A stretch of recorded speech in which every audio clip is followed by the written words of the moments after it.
is Warhorse by Ben Liam, and Mitchell. alright, so before you ask, yes, this was presented in class, and here's the proof. Abby is the teacher, by the way, so. Oh, there's also some goofy moments that we put in here, and as well as bloopers at the end. So if you want to watch that, I would recommend staying, but otherwise, it's just us presenting the project. So on with the video. Mitchell is being represented by Tyler because he doesn't have a headset. Yes. Summary of the Warhorse book.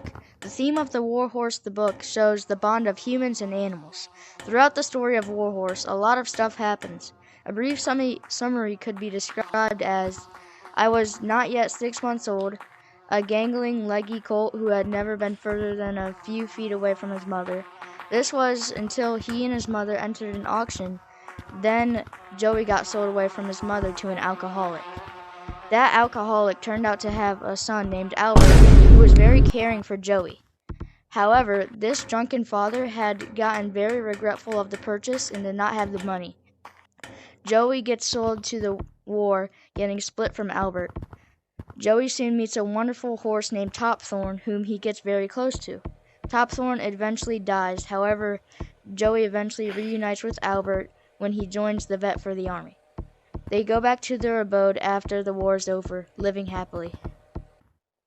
So, Warhorse has a book and a movie, and they both have many similarities.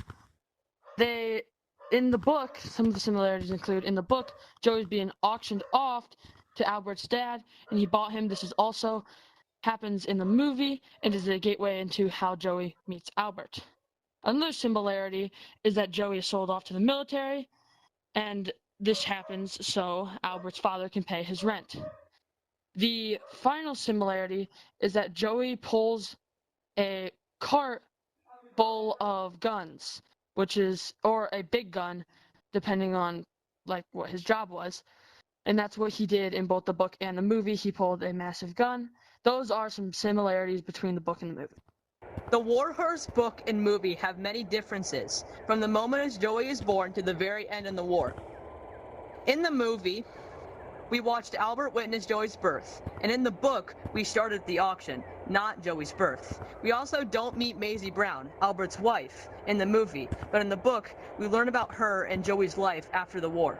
Finally, we also don't see the death of Frederick, when in the book he was gunned down.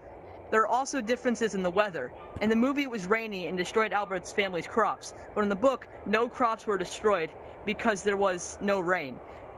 Those are some of the many differences between the book and the movie. Is the film faithful to the book? The movie and the book are faithful in most scenes, but in other, it is not faithful. For example, Captain Nichols pays for Joey in the book as well as in the movie. The parts that were unfaithful were removed to save some time. For example, they removed Trooper Warren to save time because the movie would have been too long. So in conclusion, the Warhorse is partially faithful to the movie Warhorse. Okay, why the book is better than the movie. My argument to why the book is better than the movie. The first reason to why the book is better than the movie is that we get to see more of Joey's side and went into a lot more detail than the movie did.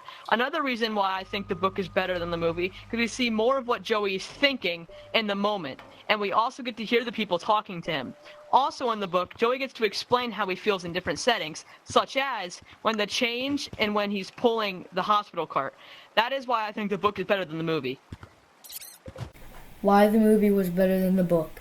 The Warhorse movie was better than the book, and here's why. In the movie, you can visualize the story so much better as it's on the screen. You can also see the characters and the pain they go through much better. The characters are much more realistic, and the story has a lot more action. The segment with the two boys emphasized the brutality of the war. That is why the movie is better than the book. Warhorse's audience. Warhorse story is meant for older audiences because of all the slaughtering going on. The story is pretty disturbing and some profanity happens throughout the story. If I had to overall rate the age of Warhorse's audience, it would most likely be over 13 years old. Usually people younger than 13 will not have many interest about World War I, so they will not enjoy it. That is why I think Warhorse is directed towards audiences over 13. Thank you for watching!